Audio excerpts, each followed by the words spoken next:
Ya, kembali bersama saya Nazri Kaha dari World Trade Center Kuala Lumpur.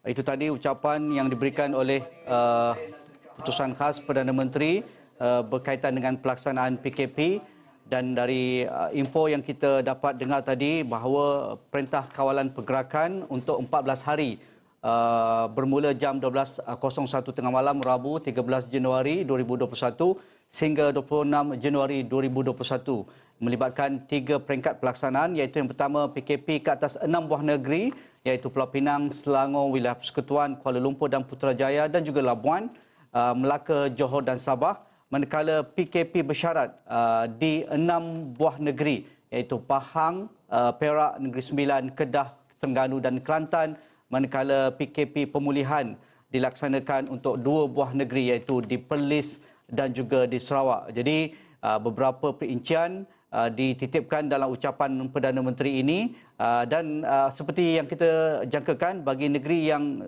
terpaksa melalui PKP, rentas negeri tidak dibenarkan sama sekali, rentas daerah juga tidak dibenarkan, manakala 2 orang sahaja isi rumah dibenarkan untuk keluar membeli barangan keperluan ataupun berada dalam kenderaan dalam tujuan yang tertentu, manakala mereka yang melanggar akan dikenakan kompaun RM1,000. Bagi sektor-sektor ekonomi pula, kerajaan membenarkan hanya 5 sektor dibenarkan beroperasi dan dikategorikan sebagai sektor ekonomi yang perlu ataupun essential economic sector, penghilangan, pembuatan, pembinaan, perkhidmatan, perdagangan dan juga pengedaran serta peladangan dan komoditi. Jadi untuk mendapatkan respon awal apakah perkara yang perlu diberi perhatian dengan keputusan dan juga arahan kerajaan yang terbaru ini, Datuk Michael Kang masih bersama kami di talian, Presiden Persatuan PKS Malaysia.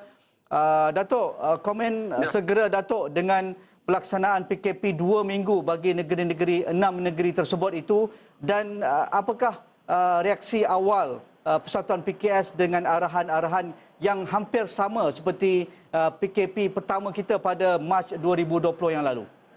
Ya, aku ingat yang ini PKP 2 minggu ini tentu ada banyak syarikat dari negeri yang masa ada masalah PKP ini semua akan berhenti kerja. So tengok banyak orang akan buang kerja.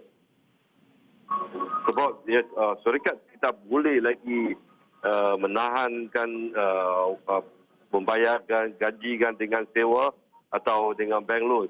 Kita harus, kerajaan akan membagi wages subsidy dengan rental subsidy plus the extending of the bank loan, monitoring lagi sekali. Kalau tak, PKS akan masalah, akan menutupkan syarikat dia.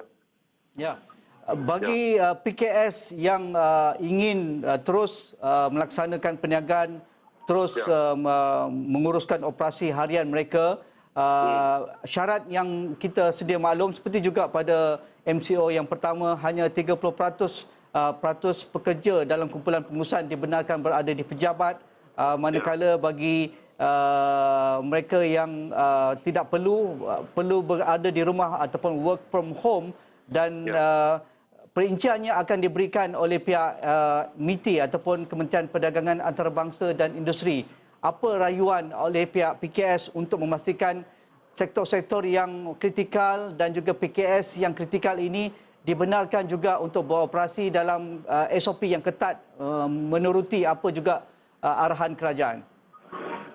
Yang syarikat itu, kilang-kilang yang buat mempatan, yang ini semua mesti mau bekerja di dalam kilang. Dia tidak boleh bekerja di rumah. So dia mesti mau bagi dia orang bekerja di kilang. Yang itu tidak boleh berhenti sebab kilang-kilang order semua ekspor mesti mau dijalankan. So kita mesti mau ikut SOP yang kerajaan tetap. Itu SOP yang strict SOP, kita mesti mau ikut. Apa yang boleh kita pelajari daripada pelaksanaan PKP yang pertama dahulu? Pada awal pelaksanaannya ada masalah dari sudut pergerakan logistik, dari poin A ke poin B, poin B ke poin C, akibat peraturan ataupun SOP yang tidak jelas. Jadi apa saranan pihak PKS dalam memastikan rantaian bekalan ini akan berjalan lancar biarpun kita terpaksa melalui 2 minggu lockdown ini? 2 minggu lockdown ini yang logistik mesti mau bagi dia teruskan urus niaga, semua bagi dia menjalankan. So tidak yang PKP ini lockdown tidak kita kata tidak efek mengganggu syarikat yang berniaga. Sebab macam ni barulah ekonomi baru boleh membangunkan. Kalau tidak dia akan affected the whole our economy, country economy. Okey, akhir sekali dari aspek majikan, bagaimana PKS ataupun Persatuan PKS Malaysia dapat membantu memastikan bahawa kita mahukan hanya 2 minggu sahaja lockdown ini, kalau boleh tidak diteruskan untuk 2 minggu akan datang, kerana kita ingin melihat angka yang kita dengar saban hari itu, kes yang positif itu dapat diturunkan. Apa peranan PKS dalam hal ini untuk memastikan pekerja selamat, majikan selamat, perniagaan boleh dilaksanakan, lepas 2 minggu kita boleh back to normal? Ya, kita harus semua pekerja-pekerja, semua PKS mesti mau mengikut arahan, mesti mau mengikut SOP semua.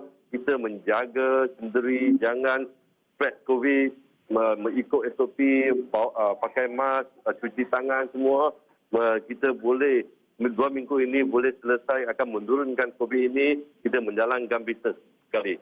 Datuk, akhir sekali, dari aspek PKS yang menggajikan pekerja asing, diberikan amaran yang tegas oleh Perdana Menteri bahawa kluster pekerja asing juga perlu dihentikan bagaimana penularan itu. Jadi, bagaimana PKS dan majikan-majikan yang masih menggajikan pekerja asing tetapi tidak melakukan saringan dan juga tidak melaporkan kes-kes positif kepada pihak berkuasa. Apa reaksi Datuk dan apakah perkara ini perlu ditambah baik oleh majikan yang ada menggajikan pekerja asing di kalangan pekerja mereka? Kita harus yang PKS ini berada pekerja asing mesti melaporkan pekerja asing yang ada COVID. Kalau tidak lapor, kita harus kerajaan akan buat penalti bagi ini PKS. Kalau dia simpan pekerja asing yang ada COVID, mesti mau laporkan bagi kerajaan, mesti mau register kita, mesti mau trace, monitor yang COVID ini tidak akan spread semua. So yang ini yang paling penting yang PM kata ini. So kita mesti mau mengikut atau cara ini semua dengan SOP yang betul.